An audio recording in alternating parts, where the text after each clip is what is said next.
আসসালামু আলাইকুম। আজকে চলে যাব বাণিজ্য মেলা। তো এটা আমাদের বাসার পাশে, ১০০ টাকা রিক্সা ভাড়া লাগে। চীনমন্ত্রী সম্মেলনের এখানে আগারগাঁও। তো চলে আসলাম।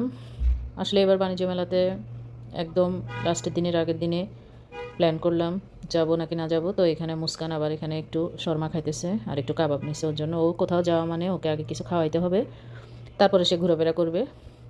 যাক, তারপরেও ওদেরকে নিয়ে একটু মাঝে মধ্যে আমি একটু বের হই, যেহেতু পাশে আমার বাসার পাশেই, তাই একটু বের হলাম। এই তো অনেক রকমের পিঠা, হাঁসের মাংস, পরোটা, তারপরে অনেক কিছু আছে। যদি আমরা এগুলো কিছু খাই নাই, শুধু দেখছি। আমার বাচ্চাদেরকে যতবার বলছি যে তোমরা কিছু খাও না, ওরা কিছুই খাবে না। যাক, এই তো। আর এখানে একদম বাইরে আপনার অনেক রকমের রেশমি কাবাব, তারপরে হারিয়ালি কাবাব, অনেক রকমের এই যে ফিশ কোরাল আছে, ক্র্যাব আছে, এগুলো আপনি বারবিকিউ করেও খেতে পারবেন। একদম ওরা লাইভে সব কিছু ঠিক করে দেয়। এখানে অনেক রকমের কাবাব আছে, চটপটি আছে, ফুচকা আছে। এই তো। আর টেবিল রানার এগুলো দেখার জন্য আসলে আমি বেশিরভাগই আসছি, তাই এগুলো আমার কাছে দেখতেও ভালো লাগে, আর কিনলে তো কোনো কথাই নেই। তারপরেও আমার কাছে খুবই ভালো লাগছে। আমি একটা নিছি, অবশ্য গোল্ডেনটা আমি নিছি।